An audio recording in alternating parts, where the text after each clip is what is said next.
Halina't muli po nating pakinggan at panoorin ang mga video ng Mensahero ng Silangan. Dahil sa mga video pong ito, dito po natin masumpungan ang mga kasagutan sa atin pong mga matagal ng katanungan. Tara po, panoorin po natin.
Masayang pagbati sa lahat mula sa Oferian Heritage Conservatory. Ipinapaabot namin ang taos-pusong pasasalamat at pag-welcome sa mga pastors at elders kasama ang kanilang mga members na umalis na sa kani-kanilang sekta. Bumalik na sila sa tamang pagsamba ayon sa kalooban ng Ama.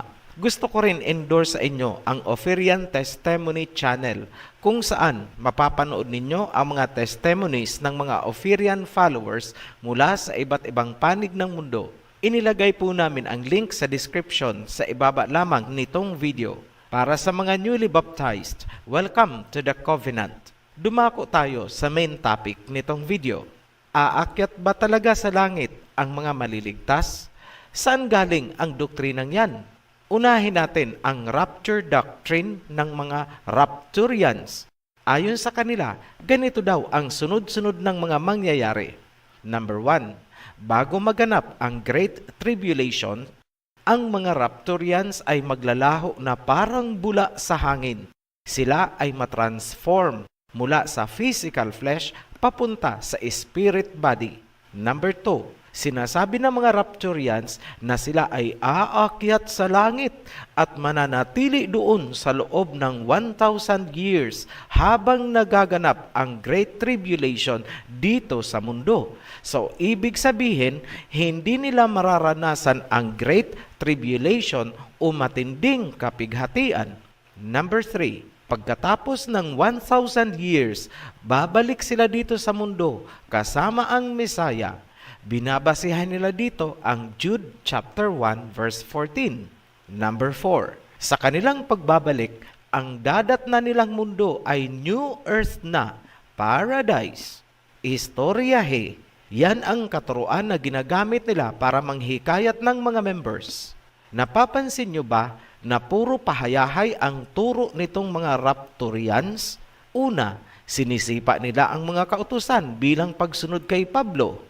Pangalawa, hindi raw sila apektado ng Great Tribulation. Pangatlo, pagbalik dito sa mundo, paradise na ang dadatnan nila. Diba? Puro pahayahay. Tanong, may rapture ba talaga na magaganap bago ang tribulation? Wala. Katotohanan, ang mga pinili ay dadaan sa Great Tribulation. Basahin natin. Matthew chapter 24 verse 21 hanggang 22. For then there will be great distress, unequaled from the beginning of the world until now, and never to be equaled again. If those days had not been cut short, no one would survive.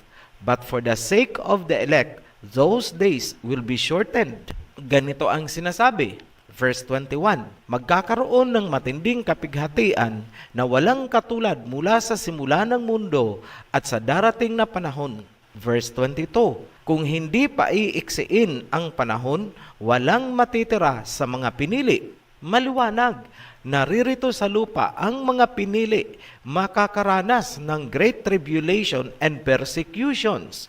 Ang intensity ng kapighatiang ito ay hindi pa nangyari mula sa simula ng mundo. Maliwanag, mga Rapturians, hindi magaganap ang rapture na sinasabi ninyo bago ang tribulation. Saang verse ng Biblia napulot ang sinasabi ninyong hindi kayo makakaranas ng tribulation dahil maglalaho kayo na parang mga bula at lalanding kayo sa langit? Sino ang pinaniniwalaan nyo? Salita ng Misaya o salita ni Pablo? Dahil walang mangyayaring rapture at pag-akyat ninyo sa langit, wala ring mangyayaring pagbabalik ninyo dito sa lupa mula sa langit. Ang kiniklaim ninyo na kayo ang kasama ng Misaya ay guni-guni nyo lamang. Ngayon, sino ang sinasabi sa Jude chapter 1 verse 14 na kasama ng Misaya sa kanyang pagbabalik? Linawin natin. Sa King James Version, ang nakalagay ay saints. Sa English Standard Version, ang nakalagay ay holy ones. Sa Good News Translation, ang nakalagay ay holy angels. Ayan, lumutang, mga anghel ang kasama ng Misaya sa kanyang pagparito, hindi kayo. Ang problema ninyo, mga Rapturians, hindi nyo tiningnan ang Jude chapter 1 verse 14 sa iba't ibang versions ng Bible. Majority po ng mga versions, angels ang sinabing kasama ng Misaya sa kanyang pagbabalik, hindi po saints. At una pa lang, pinatunayan na natin sa Matthew chapter 24 verse 21 hanggang 22 na walang rapture na magaganap. Conclusion, ang istorya ng rapture ay isang pantasya at ang paniniwala dito ay isang malaking kahibangan. Dumako tayo sa isa pang istorya. Tungkol din ito sa pag-akyat sa langit. Ganito naman ang kanilang version. First event, Great Tribulation, panahon ng matinding kapighatian. Second event, sa panahon ng tribulation, darating ang Misaya. Third event, Resurrection. Sa pagbalik ng Misaya, bubuhayin ang mga pinili at ang mga inabutang buhay ay magkakaroon ng incorruptible flesh. Note, ang sinasabi nilang bubuhayin muli ay yung may tatak daw sa noo ng kanilang Sabbath. Fourth event, sasakay sila sa ulap at isasama ng Misaya paakyat sa langit at doon sila magpapahayahay sa loob ng 1,000 years. Ano ang totoo? First and second event, agree po kami dyan. Magkakaroon talaga ng Great Tribulation na mag-culminate sa digmaan. Sa kasagsagan ng digmaan, doon darating ang Mesaya. Wala po tayong pagtatalunan dyan. Ito ang aming objections. Number 1, hindi po Sabbath ang tatak or mark sa forehead ng mga ililigtas. Mali po yan. Number 2, hindi totoo ang aakyat sa langit at doon magpapahayahay sa loob ng 1,000 years. Pantasya po yan. Talakayin namin ang rason sa objection number 1 tungkol sa marka or tatak sa forehead. Malinaw ang nasusulat sa Revelation chapter 7 verse 1 hanggang 4 at Revelation chapter 14 verse 1. Hindi po Sabbath ang tatak or seal sa noo ng mga pinili, kundi ang pangalan ng Ama at ng Mesaya. Hindi po ang peke ninyong Sabbath. Revelation chapter 7 verse 1 to 4, King James Version. Verse 2, And I saw another angel ascending from the east, having the seal of the living Elohim, and he cried with a loud voice to the 4 angels to whom it was given to hurt the earth and the sea, saying, Hurt not the earth, neither the sea, nor the trees, till we have sealed the servants of our Elohim in their foreheads. What will be the seal or mark on the forehead? Ano po yung tatak na ilalagay? Revelation chapter 14 verse 1. Then I looked, and behold, on Mount Zion stood the Lamb, with him 144,000 who had his name and his father's name written on their foreheads. Maliwanag, name of the Messiah and name of the Father ang seal or mark na ilalagay sa forehead. Huwag pong tapalan at palitan ng peke ninyong Sabath. Ngayon, para sa balansyadong paglalahad, klaruhin namin sa inyo itong sinasabi nyong Sabath na sign. Ezekiel chapter 20 verse 12, 21st century King James Version.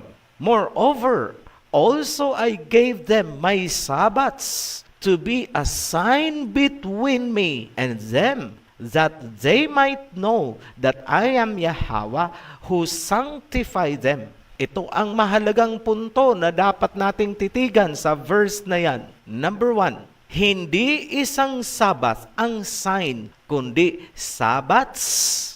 Plural po, may S sa dulo, Sabbaths. Meaning, hindi lang ang weekly Sabbath. Number 2, ang mga Sabbaths ay ibinigay bilang sign or palatandaan sa pagitan ng Ama at ng mga tao. Hindi po sinabing imamarka sa noo or seal sa forehead. Huwag budbura ng libadura ang nasusulat. Ngayon, pagtabihin natin ang dalawang verse. Sa Revelation, ang tatak sa noo or seal sa forehead ay ang pangalan ng Ama at ng Messiah. Hindi po ang Sabbath. Sa Ezekiel naman, ang mga Sabbath ay sign sa pagitan ng Ama at ng mga tao at hindi po tatak sa noo. Bakit sign sa pagitan ng Ama at ng mga tao? Sapagkat ang lahat ng Sabbaths na ibinigay ayon sa Ezekiel ay bahagi ng covenant law. So, klarado tayo. Ang tatak or mark sa forehead ng mga pinili ay hindi Sabbath, kundi ang pangalan ng Ama. Mga pastors, huwag nyo namang budburan ng sobrang libadura. Sobrang ampaw na yan. Hangin ang laman. Lahat na lang ng pagbabaluktot ginagawa nyo para magmukhang totoo. Ang Sabat ninyong fake, huwad, peke. Lagi nyong issue sa OHC, walang mukha. Okay lang, walang mukha. Kaysa naman sa nakalantad nga ang mukha, ang kapal naman ng make-up at pulbos na libadura. Ngayon, ito naman ang rason bakit tinututulan namin ang inyong pahayahay doctrine, yung aakyat sa langit sa loob ng 1,000 years. Ito ang rason. Number 1, walang nasusulat sa Biblia na aakyat sa langit ang mga naligtas. Luciferian doctrine ang aakyat sa langit. Patutunayan ko mamaya. Number 2, wala pong nasusulat sa Biblia na ang Mesaya ay nasa ulap lamang, tapos kukunin kayo ng mga anghel, isasakay sa ulap, sabay take off, pabalik sa langit. Sana sinabi nyo na lang na sa spaceship isasakay para sci-fi ang dating, pang blockbuster. Huwag nyong baluktutin ang John 14 verse 2 hanggang 3 para suportahan ang pantasyang aakyat sa langit. Basahin natin. John chapter 14 verse 2 hanggang 3, King James Version. Sa verse 2, in my Father's house are many mansions. If it were not so, I would have told you, I go to prepare a place for you. Bago umalis ang Mesaya, sinabi niyang paruroon siya at ihahanda ang mansions para sa mga pinili. Verse 3, and if I go and prepare a place for you, I will come again and receive you unto myself, that where I am, there ye may be also. At sinabi ng Mesaya na siya ay babalik. Sa ganon, kung nasaan siya, naruroon din ang mga maliligtas. Tanong, matapos bumalik ang Mesaya dito sa mundo, saan siya mamamalagi? Dahil kung nasaan siya, naandun ang mga pinili. Pag-aralan natin, dito kayo sa tamang aral ng OHC. Simulan natin sa pagbaba ng Mesaya. Repasuhin ang Book of Revelation. Revelation chapter 19, verse 11 hanggang 16. Sa verse 11, and I saw heaven opened, and behold, a white horse, and he that sat upon him was called Faithful and True, and in righteousness he doth judge and make war. Verse 14, and the armies which were in heaven followed him upon white horses, clothed in fine linen, white and clean. So ganito ang senaryo. Dumating ang Mesaya, pero walang sinabi na umalis siya ulit, dala ang mga iniligtas. May mababasa ba kayong umalis siya ulit? Wala. Ibig sabihin, naririto siya sa loob ng 1,000 years. At dahil naririto ang Mesaya, meaning ang mga iniligtas ay naririto din sa mundo. Wherever I am, kung nasaan ako, there you may be also. Naruroon din kayo. Ngayon, paano matitirhan ng mga iniligtas yung mansions na inihanda ng Mesaya sa langit? Revelation chapter 21 verse 2, King James Version. And I, John, saw the holy city, New Jerusalem, coming down from Elohim out of heaven, prepared as a bride adorned for her husband. Maliwanag mga pastor, ang mga mansions na inihanda ng Mesaya ay ang holy city, ang New Jerusalem na ibababa dito. Alam namin ang programa ng mundo. Kaya nga, hindi kami nangangarap na umakyat sa langit upang magpahayahay. Kasama namin ang Mesaya dito by that time para maihanda ang mundo sa pagbaba ng New Jerusalem. Hindi po ibababa ang New Jerusalem at ipapatong na lang basta sa ruins ng nakadaang digmaan. Ngayon, baka sakali lang, hindi kaya si Pablo ang nagsabi sa inyo na aakyat kayo sa langit para magpahayahay? Kung gayon nga, di sabihin nyo kay Pablo na pababain niya ang kanyang Mesaya para sunduin kayo at dalhin sa langit. Ang laki ng problema ng mga doktrina nyong alinsunod kay Pablo, sapagkat si Pablo ay isang Pariseo. Acts chapter 23 verse 6. My brothers, I am a Pharisee, descended from Pharisees. Kung natatandaan nyo pa, sinabi ng Mesaya, mag-ingat kayo sa mga libadurang doktrina ng mga Pariseo. Bago namin tapusin itong video, matanong namin kayo, sino sa palagay nyo ang author ng doktrinang akyatin ang langit? Saan yan nagmula? Bago natin sagutin, para maiba naman, magbibigay kami ng intermission number sa inyo. Hindi po ito kanta ng mga Oferians. Akapela po ito ng makabagbag damdaming kanta ng mga ambisyosong umakyat sa langit. Kapag kinantahan kayo nito ng kanilang choir, talaga namang aagos at tigmaak kayo ng luha. Kasabay ang mga singhot at hikbi, mawawala kayo sa inyong sarili. Mapapadukot kayo sa inyong bulsa. Ano ba ang dudukutin mo sa bulsa? Pwedeng panyo, pitaka, at pera. Bahala na kayo mag-isip. Ganito ang mensahe ng kanta nila. Magkikita-kita tayo sa langit at mag-aawitan. Magkita tayo sa tabi ng Panginoon. Brothers and sisters, ako ay naruroon. Kalangitan ang ating layon. Manalangin na tayo ay maparoon. Pakinggan nyo ang kanta. So here we go. I'll meet you in heaven. We'll sing songs together. Meet me by the Savior's side.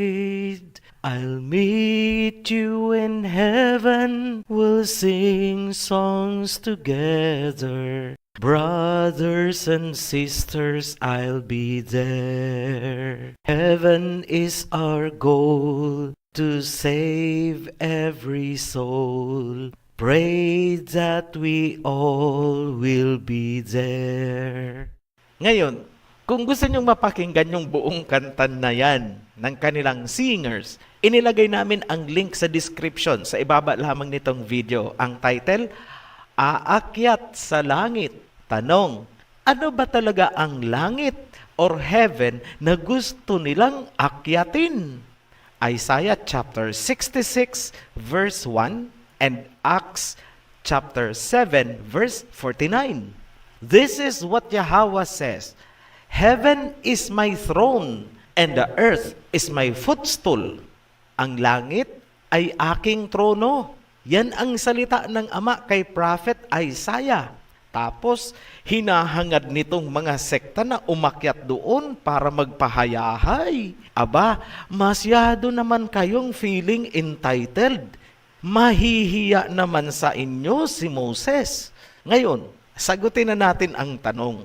Kanino at saan galing ang doktrina at ambisyon na akyatin ang langit na ayon kay Prophet Isaiah ay trono ng Ama? Isaiah chapter 12 verse 3 hanggang 13. Yahweh will set you free from your sorrow, suffering, and slavery. Then you will make fun of the king of Babylon by singing this song. You, the bright morning star, have fallen from the sky. You brought down other nations, now you are brought down. You said to yourself, I'll climb to the heaven and place my throne above the highest stars. Ayan, klarado. Saan nagsimula ang doktrina? Babylon. Ibig sabihin, kung ganyan ang doktrina ng inyong sekta, walang duda, isang Church of Babylon ang napasukan nyo.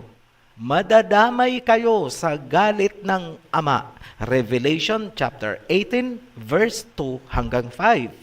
And he cried mightily with a strong voice, saying, Babylon the Great is fallen, and is become the habitation of devils, and the hold of every foul spirit, and a cage of every unclean and hateful bird. Verse 4. And I heard another voice from heaven saying, Come out of her, my people, that ye be not partakers of her sins, and that ye receive not of her plagues. For her sins reach unto the heaven, and Elohim hath remembered her iniquities. Sa verse 2, inihula na babagsak ang Babylon at magiging pugad ng mga demonyo at foul spirits. Sa verse 4, nasusulat, Lumabas kayo sa kanya, aking bayan, para hindi kayo madamay sa kanyang mga kasalanan at para hindi nyo tanggapin ang kanyang mga salot dahil ang kanyang mga kasalanan ay umabot na sa kalangitan at hindi nakakalimutan ng Elohim ang kanyang kasamaan. Ngayon, sino ang author ng ideyang aakyat sa langit? Isaiah chapter 14 verse 12 hanggang 14, King James Version. How you are fallen from heaven, O Lucifer, son of the morning, how you are cut down to the ground, you who weakened the nations. For you have said into your heart, I will ascend into heaven. I will exalt my throne above the stars of Elohim. I will also sit on the mount of the congregation, on the farthest sides of the north. I will ascend above the heights of the clouds. I will be like the Most High. Sa verse 12, ibinagsak si Lucifer dito sa mundo at kanyang nilumpo ang mga bansa. Sa verse 13, ang hangaran ni Lucifer ay umakyat sa langit. I'll meet you in heaven, we'll sing songs together. Sa verse 14, nais ni Lucifer na pantayan ang may likha. Brothers and sisters, I'll be there. Bilang wrap-up summary, hindi mapapasubalian ang mga isinulat ni Prophet Isaiah. Si Lucifer ang author ng ideya at doktrinang aakyat sa langit. Ipinunla niya ang kanyang doktrina sa Babylon at ngayon ang doktrinang sinusunod nyo ay aakyat din sa langit. In essence, you are one with Lucifer. Kayo ay isa sa mga Church of Babylon. Ano ang ebidensya? Ang hangarin nyong umakyat sa langit, umapak sa trono ng Ama. I'll meet you in heaven, we'll sing songs together. Brothers and sisters, I'll be there. Ano ang nakalaan para sa inyong lahat na nakikibahagi sa Babylonian system na sumisipa sa covenant law na ibinigay kay Moses? Revelation chapter 15 verse 5 hanggang 6, New International Version. After this I looked, and I saw in heaven the temple, that is, the tabernacle of the covenant law, and it was opened. Out of the temple came the 7 angels with the 7 plagues. Tagalog, pagkatapos niyaon, nakita ko sa kalangitan ang templo. Yan ang tabernakulo na kinalalagyan ng covenant law. Nabuksan na at lumabas mula sa templo ang 7 anghel, dala ang 7 salot. Sa muli, inihihiyaw sa inyo ng OHC ang panawagan. Come out of her, my people. Lumabas kayo sa Babylonian system upang hindi kayo madamay sa mga parusang salot na ibabagsak ng 7 anghel na lumabas mula sa tabernakulo ng covenant law. Naririnig ninyo ang inihihiyaw namin mula sa cyberspace, satellite to satellite, cell site to cell sites. Sa mga ayaw maniwala sa amin dahil hindi kami nakikita, makinig kayo. Ang kinalalagyan ng covenant law sa tabernacle ay nakasara for thousands of years. Kaya nga, wala kayong narinig kahit saang sekta na nag-proclaim ng covenant law. Bago umalis ang Mesaya, nangako siya na magpapadala ng experts sa Law of Moses upang muling ituro ang covenant laws sa huling araw bago maganap ang Great Tribulation. Mula sa pag-alis ng Mesaya, lumipas ang mahigit 2,000 taon. Sumulpot ang Ophirian heritage sa silangan. Humihiyaw kami sa inyo, lumabas kayo sa Babylonian system, magpasakop sa covenant law habang may panahon pa. Inireveal na namin sa inyo ang pangalan ng Ama at ng Mesaya. Binabalaan kayo na darating ang 7 anghel, dala ang 7 salot, 7 plagues as in the days of Moses. Pero ayaw niyong maniwala dahil hindi niyo nakikita ang OHC. Huwag niyo nang piliting arukin kung sino ang nasa likod ng OHC. Hindi niyo maaarok ang pinagmumulan ng mensaheng inihahatid namin sa inyo. Ang pagbaliwala ninyo sa aming mensahe ay pagsisisihan nyo to eternity. Muli kaming nagpapasalamat sa mga patuloy na sumusuporta sa ating advocacy at sa mga new subscribers, welcome to the channel. Huwag kalimutang unahing panuorin ang guide video para alam ninyo ang sunod-sunod ng panunuorin. Inilagay namin ang link sa ibaba lamang nitong video. Para sa lahat, be blessed. Shalom. Maraming salamat po sa inyong pakikinig at panonood ng video ito. At kung kayo po ay may natutunan, paki-like and share na rin po. At nasa baba po ang ating link para po sa inyong mga komento. Salamat po.